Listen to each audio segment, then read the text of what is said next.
Quand on parle d'intégration, évidemment, la première question qui vient, c'est Media Center, c'est le composant, on va dire, fédérateur dans le foyer, qui récupère les informations qui viennent par Internet, du caméscope, et qui vont sur la télévision.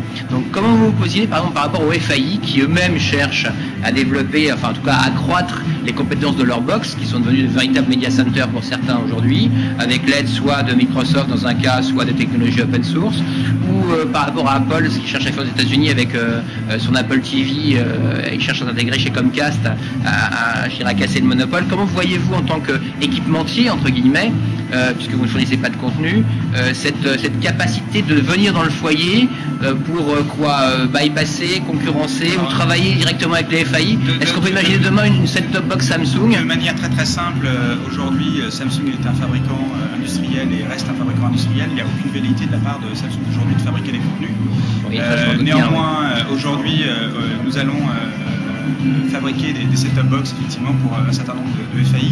D'accord. Voire En France et même FAI français. D'accord. On peut déjà les citer ou? Pour l'instant non. Donc c'est quelque chose qui est déjà en marche et qui est déjà signé. D'accord. Déjà signé. Déjà signé.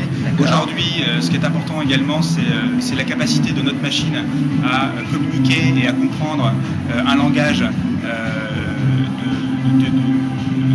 des portails divers et variés. Bien sûr. Aujourd'hui, on sera à même d'annoncer prochainement également un certain nombre de partenariats avec ceux qui ont fait et qui continuent à développer et à construire le monde de l'Internet pour Bien que, sûr. entre guillemets, le hardware Samsung puisse communiquer de manière privilégiée avec tous ces types de contenus qui sont... Donc on peut très bien imaginer par exemple un hardware Samsung avec les logiciels Microsoft TV fournissant 9CGTEL ou... Là, encore une fois, on est sur la notion d'imagination. Bien sûr, mais j'imagine beaucoup. On peut déjà imaginer une télé qui sera à même de permettre aux consommateurs d'avoir un accès à l'Internet sans être obligé de redimensionner les contenus, sans être obligé d'avoir, je dirais, des étapes qui peuvent être un peu perturbantes pour le consommateur pour pouvoir justement avoir accès. Simplifier l'interface utilisateur. Simplifier l'usage. Donc ça, c'est aujourd'hui une solution très court terme qu'on va pouvoir déployer dès cette année.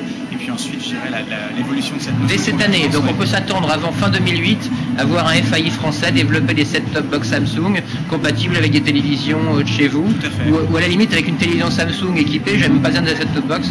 Il y a ces deux choses un petit peu séparées. Donc on peut s'attendre déjà à avoir effectivement un FAI qui commercialisera du savoir-faire Samsung dans ses produits, dans sa set-top box. Et on peut d'ores et déjà également imaginer d'ici la fin de cette année des accords partenariats importants entre une marque qui s'appelle Samsung et qui fabrique des télés et des fournisseurs de contenu Internet d'ici la fin de l'année qu'on intégrera sur nos télé cristal. Pas la série 6 aujourd'hui puisqu'elle sera commercialisée au mois de mai, mais d'ici très peu de temps on aura des évolutions 7, 8 et 9 qui vont permettre d'avoir accès à ce type de technologie. D'accord, écoutez, merci pour ces précisions. Nous ne manquerons pas de suivre avec intérêt cette actualité. Et maintenant, on va partir en quête des FAI pour savoir quel est celui qui a signé avec vous. Merci beaucoup. Merci beaucoup. Au revoir.